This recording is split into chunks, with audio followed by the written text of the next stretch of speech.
Christmas Eve Mister, wraps the city can I in borrow glass the and Christmas gold. tree over there for my Storefronts mom? glow, and music floats through the air like something perfectly rehearsed. This is the city's facade of warmth, a gilded performance of holiday joy. Inside the Richmond Tower, however, the performance is already over. A massive imported Christmas tree, 12 feet tall and utterly perfect, is being dismantled branch by branch, deemed an unnecessary ornament by the man who owns the building. Orders from the top ensure that every sign of warmth and celebration is removed before midnight.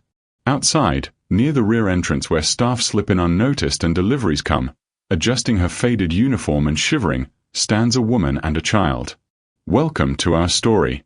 We're thrilled to have you here. Drop a comment below and tell us where you're tuning in from. Today, we're diving into narratives of unexpected kindness and high-stakes drama. Don't forget to hit that subscribe button so you don't miss any video.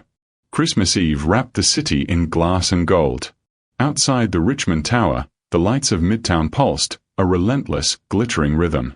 Taxis honked impatient counterpoint to the distant sound of carolers. Everything looked festive, but felt hollow, like an elaborately staged scene where the real emotions had been carefully vacuumed away. Inside the opulent, 50-story headquarters of the Richmond Group, the holiday was already over. It was barely 8 o'clock, and the decorations were coming down. Garlands were stripped from marble railings. Ornaments were lowered into padded, labeled crates. The massive Christmas tree that had commanded the lobby all month, 12 feet tall, imported, perfectly symmetrical, was being dismantled branch by a team of efficient, silent workers. Viewers expected Christmas Eve magic, but the twist was already in motion. The holiday was being liquidated before it even arrived. Orders came from the top. Power moves quickly, and in the Richmond Tower, control was synonymous with speed. The quiet people, the ones who kept the tower functioning, the guards, the kitchen staff, the cleaners, moved carefully, making themselves small against the wave of corporate efficiency. Julieta Beltran adjusted her coat near the rear entrance, pulling the worn fabric tight around her shoulders. Her hands shook more than usual, a quiet, internal tremor that she tried to hide by gripping the handle of her cleaning cart. She had worked nights in this building for nearly a decade. She knew every floor, every corner, every secret, which executive offices stayed warm too long, which ones went cold too fast, and which bathrooms were never, ever used. She moved through the wealth like a ghost, a necessary shadow in a place that didn't acknowledge her existence. She belonged nowhere, yet she was essential everywhere. Julieta tried to ignore the subtle, familiar ache in her lower back, the one that sometimes sharpened into a paralyzing pain. Her body was failing her, slowly and secretly, a fact known only to her and the bottle of painkillers hidden at the bottom of her purse. Beside her, June, her 8-year-old daughter, stood small and still. June held a paper bag filled with broken crayons and folded drawings, the artifacts of a childhood that existed mostly in the margins of her mother's shifts. June's eyes weren't fixed on the snow, the traffic, or the million lights across the street. They were fixed on the death of the tree inside the lobby. "Mama," June whispered, pressing closer to the tinted glass. "They're taking it away." Julieta swallowed, trying to sound normal. "It's okay, sweetheart. The party's over. We're just waiting for my shift to end." June didn't answer. She was watching the workers carry ornaments past the gold-plated directory, past the polished marble floor, past everything that looked expensive, permanent, and untouchable. June saw what adults ignored. She noticed the sadness hiding under the forced celebration, the way the workers looked relieved the decorations were going, the way the tree looked defeated. Innocence interrupts control, and June, in her quiet observation, understood emotional loss better than expected for her age. The tree wasn't just wood and plastic, it was a promise, and someone was breaking it early. Inside the building, Eric Warner, CEO of Richmond Group, stepped out of the private elevator. He was the architect of the silence, the source of the order. He hated Christmas. He didn't hate it loudly or bitterly, like a Grinch seeking revenge. He simply removed it from his life like unnecessary clutter. Decorations wasted time. Celebrations blurred boundaries. Grief, he had learned, wore costumes too easily, and the costume of Christmas was the most deceptive of all. His control was absolute, his composure unbreakable. He was cold, composed, and utterly unreachable, a man who had intentionally walled himself off from the messy, vulnerable needs of the world. "Everything cleared by tonight," he said calmly to his assistant without slowing his pace. "No exceptions." Then he walked toward the rear exit, coat buttoned, phone already in his hand, preparing to step back into the city's indifferent pulse. He didn't see June until she stepped directly into his path. She was small. Too small to be confident, but she stood still anyway, blocking his stride. "Excuse me, sir." Eric stopped out of instinct more than surprise. He looked down, already prepared to dismiss whatever this was: begging, charity, a misplaced delivery. June didn't beg. She didn't cry. She pointed past him, toward the half-dismantled scene of the perfect tree. "Can we borrow that tree?" The word borrow landed strangely in the marble-lined air. It was a request of equals, a temporary transaction, not an appeal to wealth. Eric frowned. "Borrow?" "Yes," she said carefully, like she'd practiced the phrasing many times. "Just for my mom. Just for Christmas." Julieta rushed forward, mortified, her secret pain forgotten in a flash of terror and shame. "I'm so sorry." "She shouldn't. June, come here, now." But June didn't move. "My mom works here," June continued, her gaze fixed entirely on Eric. "She cleans the floors. She's been really tired lately.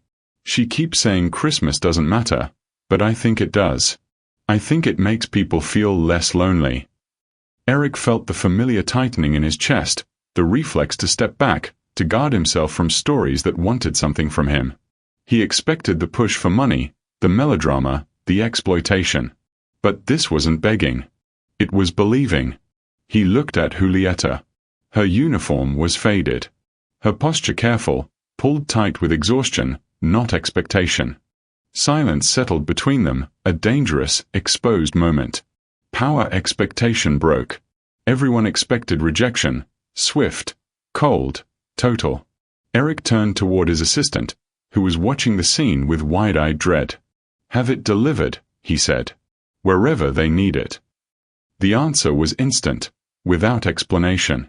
Julieta gasped softly. June's face didn't explode with excitement. It softened. Like relief. "Thank you," June said simply. Eric nodded once, his face utterly blank, and walked away before the moment could stretch into something uncomfortable. He passed through the door and was swallowed by the cold street. Inside, the assistant stood stunned, then frantically pulled out his phone to try and reverse the orders for the disposal team. Outside, Julieta pulled June into a tight hug, still shaking, but now from disbelief. Across the lobby, the workers watched the small scene unfold, confused. The towering tree, half undressed and still glowing, remained untouched for another hour. Later that night, the 12-foot imported tree disappeared from the lobby. No one understood why. The cleaning staff shrugged. The guards remained silent. Eric walked away, but something followed him, a small, quiet, persistent shadow that settled not in the street, but in the memory of a child's intense, honest stare. The silence of his penthouse would feel different tonight. That night, a single choice made in a moment of detached impulse sent ripples across the cold, efficient city. Around midnight, a massive delivery truck, utterly out of place, pulled up outside a narrow, 4-story apartment building across town. This neighborhood smelled of old exhaust and cooking spices, a world away from the sterile marble and glass of the Richmond Tower. The tree arrived. It took 4 men and 15 minutes of careful maneuvering. It was too big, too real, too much for the small living room of Julieta and June's apartment. The 12-foot imported spruce barely fit. Its highest branches brushed the low ceiling, forcing the workers to tilt it slightly. Pine needles, thick and fragrant, scattered across the worn rug. It was magnificent, overwhelming, and ludicrously expensive. Julieta stood by the door, her hands pressed to her mouth. Joy felt dangerous when you were used to loss. For nearly a decade, she had focused only on survival and minimizing attention. This display, this giant, shining beacon of wealth deposited in her modest home, was terrifying. It was a visibility she hadn't sought and couldn't afford. But June bounced barefoot across the living room carpet, utterly oblivious to the social weight of the donation. "It's huge, Mama." It's the tallest thing in the world." Julieta laughed despite herself, a real laugh, the kind she hadn't heard from her own throat in months. It was ragged at the edges, but genuine. The workers finished, signed their clipboards, and left, eager to forget the strange Christmas Eve job. Julieta began sorting through the few, mismatched decorations they owned: paper chains, plastic bulbs, and a crooked cardboard star June had made at school. She decorated quickly, driven by the desire to make the tree hers before it felt like it might disappear again. She was hiding something, though. Even as she laughed, she frequently paused, catching her breath in shallow, quick intakes. Her illness wasn't new, a silent, chronic condition she managed with routine and denial, but the intense emotional stress and the physical labor of the night had worsened it. She pressed her hand discreetly against her side, forcing a smile when June looked at her. "It's perfect," June declared, stepping back to admire their handiwork. Julieta nodded, though her breath still came shallow. The tree was a symbol replacing the word she couldn't afford to say, a promise that Christmas and hope existed even for them. Across the city, Eric Warner stood alone in his penthouse. The space echoed, vast and sterile. The area where the Richmond Tower tree had stood was now utterly empty. Christmas hadn't touched this penthouse, this space of polished steel and panoramic glass, in years. Grief had been his only tenant. He liked the emptiness. It was honest. He walked to his home office and opened a drawer he rarely touched, a deep-bottom drawer usually reserved for old contracts. Inside, beneath a stack of annual reports, was a single, non-corporate object. A photograph, him and his wife, taken long ago, tangled in cheap tinsel, laughing in a way he had forgotten how to replicate. It was the one memory he couldn't throw away, the single point of warmth he allowed to exist in his cold, controlled life. He shut the drawer quickly, the sudden, sharp memory of happiness an unbearable intrusion. The next morning, a letter arrived at Richmond Tower, addressed simply to Mr. Warner. It was written on slightly creased paper in careful, flowing handwriting. "To the man who let my daughter believe in kindness. You didn't just give us a tree. You gave her a memory I couldn't afford to buy. Thank you for seeing us. There was no request. No expectation. Just gratitude." Folded inside was a drawing in crayon. 3 figures beneath a green, slightly lopsided tree. 1 tall, clearly him. 2 small, Julieta and June. The twist was immediate. The drawing included him. He was already part of their world, a necessary character in the small, perfect scene of their Christmas. Eric stared at it longer than he meant to, the unfamiliar weight of genuine, uncomplicated thanks settling on him. Later that afternoon, curiosity led him somewhere unfamiliar. He drove himself, leaving his driver behind, and stood outside the apartment building from the delivery address. He looked up at a window glowing softly, colored by the scattered, mismatched lights of the oversized tree. Inside, the spruce stood proudly, crooked and alive. It was an unexpected visit. He knocked. Julieta opened the door, startled, her eyes widening in recognition and fear. June recognized him immediately, her fear response entirely bypassed by delight. "It's the tree man." Eric smiled, a brief, unsure motion that felt entirely foreign to his face. "I just wanted to make sure everything arrived okay," he said, the lie sounding thin even to his own ears. They invited him in. The apartment was modest, warm, and scented with pine and the lingering aroma of soup. It was the antithesis of his penthouse, cluttered, worn, and deeply lived in. The billionaire entered a life with nothing to sell him, nothing he could buy, control, or discard. They talked about nothing important. Cleaning shifts. School drawings. How ridiculous and wonderful the tree looked in such a small room. Then June yawned and curled up on the couch, already asleep. When Eric stood to leave, Julieta hesitated. "Thank you, again," she said quietly. "You didn't have to do that." He paused at the door. "Sometimes," he replied, the words a quiet revelation, "people just forget what's still useful." That night, back in his penthouse, Eric opened another box, older, dustier, hidden in the back of his wife's unused closet. Inside lay a glass ornament shaped like a star, finely cut and catching the faint ambient light of the city. It had once topped his own tree, the one he had taken down years ago, the final victim of his grief. This star was the only piece of that past Christmas he had physically kept. It was the star. The ornament once belonged to a future he lost. The next morning, June found a small, padded package outside their door. Inside was the glittering glass star. A small, handwritten note read, "Every tree deserves a light that lasts." June believed it was magic. She immediately placed it on the top branch, its perfect, sparkling symmetry crowning their crooked, beloved tree. The light lasted. Eric knew it cost him something. The careful, controlled wall he had built around his life had just been breached by a single, fragile act of kindness. The apartment held a false calm. It was late afternoon on Christmas Eve. The smells of soup and simmering spices mingled with the heavy, sweet scent of the massive pine tree. The apartment was humid and warm, its air thick with the promise of the holiday. June was sitting at the small kitchen table, carefully coloring another drawing, this one depicting the new glass star atop the towering spruce. Julieta was humming, stirring a pot on the stove. The tree lights glowed, catching the dust motes dancing in the afternoon sun. This was the most peaceful moment. The truce with their difficult life. The most fragile.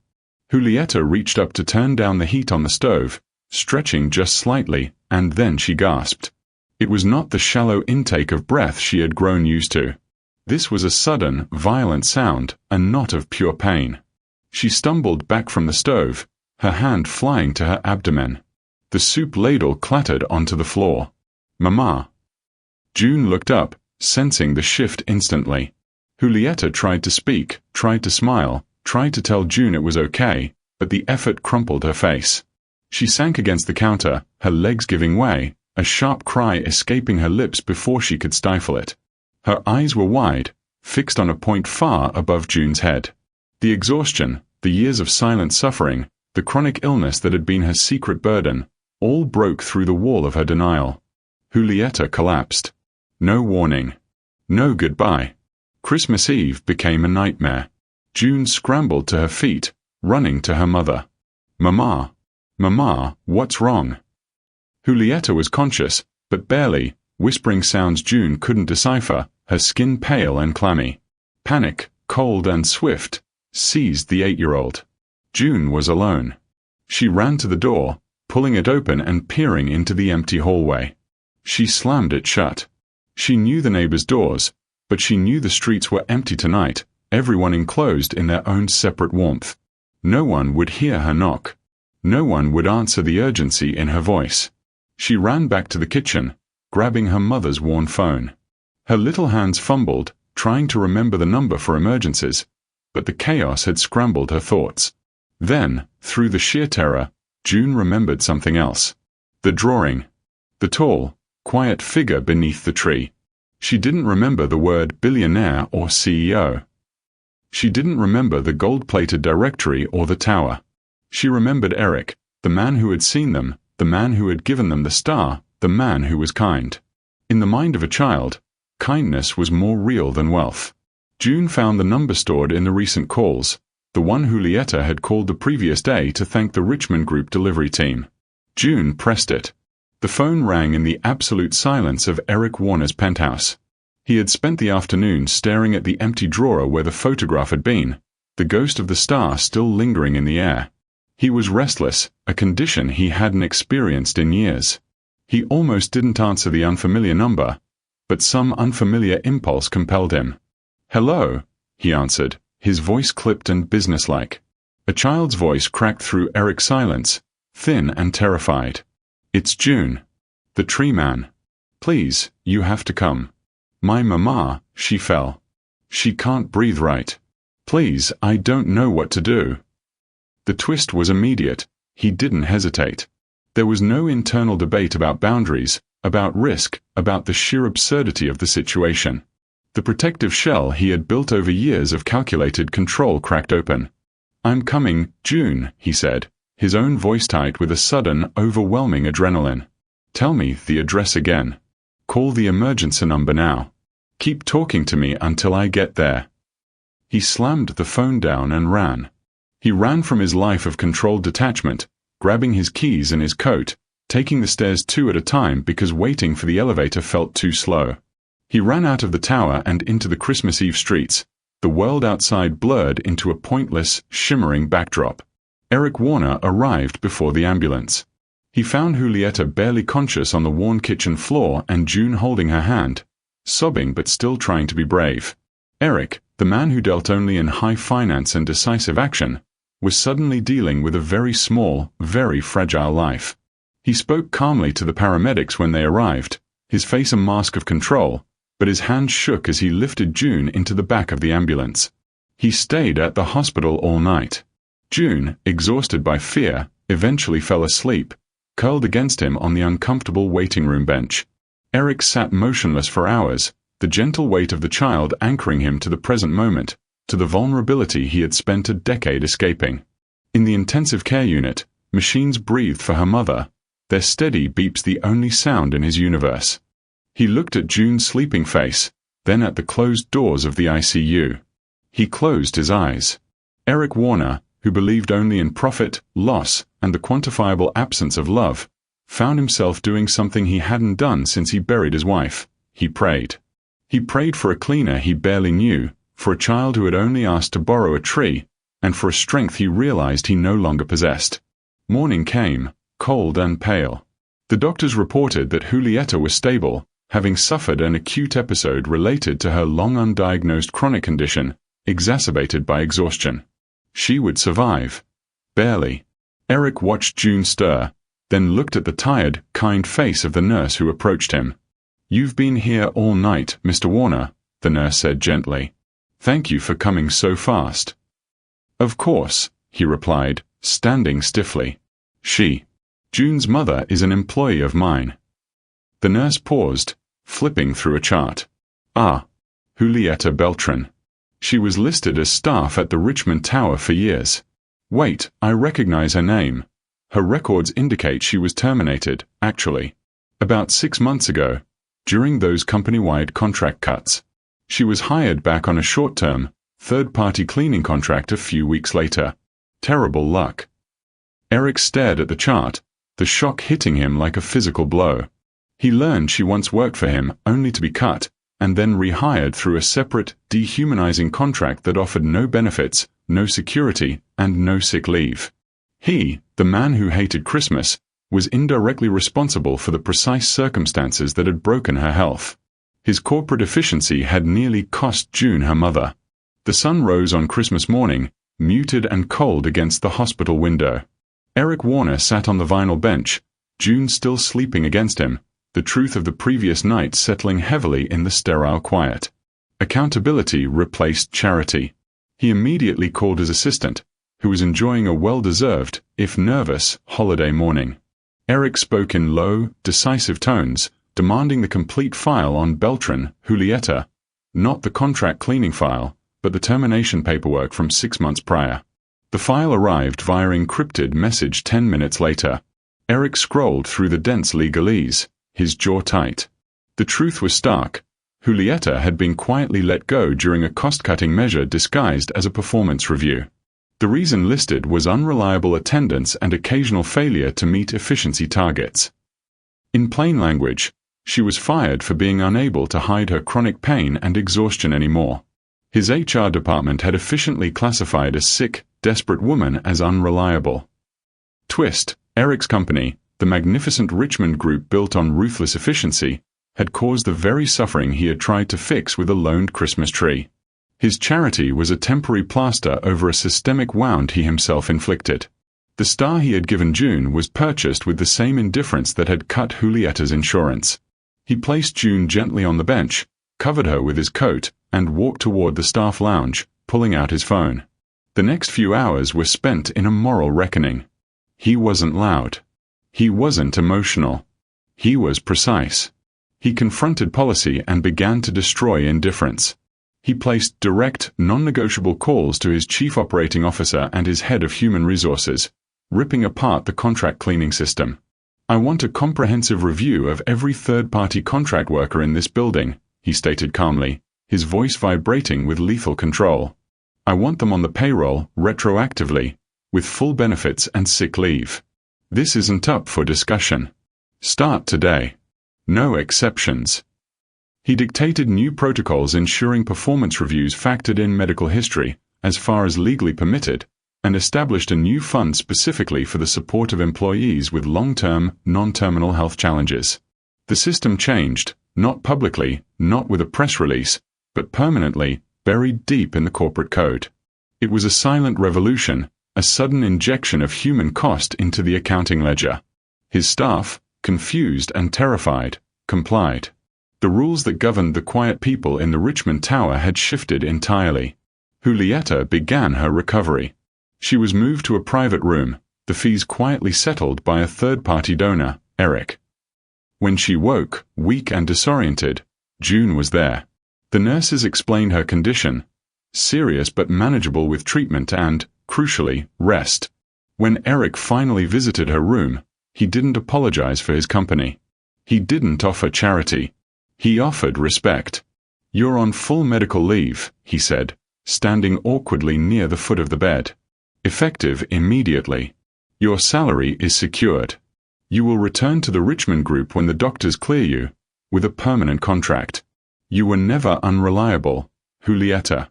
The system was." She was not rescued, she was respected. She looked at the man who had ordered the tree taken down, the man who had ignored her labor for a decade, and saw a fissure in his cold armor. She simply nodded, tears welling up not from pain, but from the sudden, unbelievable security. Weeks turned into a quiet routine of recovery. June's world stabilizes. She continued her school routine, often stopping by the hospital with new drawings. The chaos that had terrified her retreated. Eric sometimes sat with her, not discussing business or finance, but simply listening to her talk about the magic of the star. Her drawings began to reflect this stability. They stopped showing missing pieces. They showed full scenes, complete families. In the first week of the new year, when Julieta was finally cleared to go home, Eric sent a final delivery. It was a sturdy, beautifully carved wooden planter box, large enough to contain the roots of the massive imported tree. The tree appeared again, this time rooted, placed securely in their small living room, symbolizing permanence, not transience. On a cold Saturday afternoon, 3 weeks after Christmas, Eric visited their apartment. He brought nothing this time. He stood beneath the gigantic tree in their tiny living room. Julieta was sitting on the couch, stronger and smiling. June was demonstrating how the star needed to be perfectly aligned. Eric stood beneath the tree with them. Not as savior. Not as owner. But as someone who stayed. He was not a character in their tragedy anymore. He was a participant in their stability. He looked at the towering green spruce, rooted now in the center of their life, and felt a quiet, unfamiliar peace. Christmas was no longer something Eric removed from his life. It was something he allowed himself to feel. The tree, he finally understood, wasn't clutter, it was ballast. Thank you so much for joining us and experiencing the latest chapter in this tale. If you loved the flow and twists in today's story, please give this video a thumbs up and share it with a friend. We appreciate your support. Until the next story, keep believing in the power of a good story. Subscribe now.